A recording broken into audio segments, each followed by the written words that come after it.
మావా 'దురంధర్' మూవీ ఎంత పెద్ద బ్లాక్ బస్టర్ హిట్ అయిందో అందరికీ తెలిసిందే. ఈ మూవీ 3 రియల్ ఇన్సిడెంట్స్‌తో ముడిపడింది. Kandahar plane hijack, major Mohit Sharma, Karachi gang wars.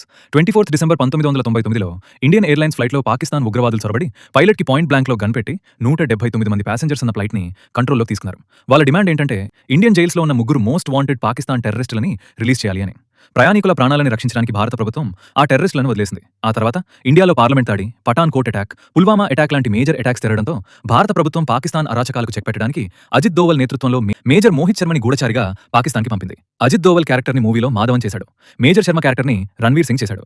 ప్లాన్‌లో భాగంగా మోహిత్ శర్మ గెటప్ మార్చుకుని కరాచీలోని లయారీ అనే ప్లేస్‌కి వెళ్లి రెహమాన్ డకాయిట్ అనే మోస్ట్ డేంజరస్ గ్యాంగ్స్టర్ గ్రూప్‌లో జాయిన్ అవుతాడు. ఈ పాత్రని అక్షయ్ ఖన్నా చేశాడు.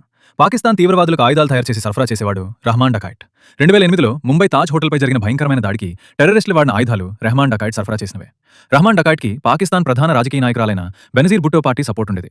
బలూచిస్తాన్ ప్రత్యేక దేశంగా కావాలన్న డిమాండ్‌కి రహమాన్ డకాయిట్ సపోర్ట్ చేయడంతో అది నచ్చని పాకిస్తాన్ ప్రభుత్వం అతన్ని చంపాలని నిర్ణయించుకుంది.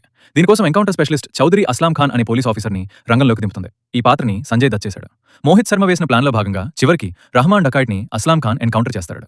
అలా సీక్రెట్ గూఢచారిగా తనకిచ్చిన మిషన్‌ని కంప్లీట్ చేస్తాడు Indian secret agent major Mohit Sharma.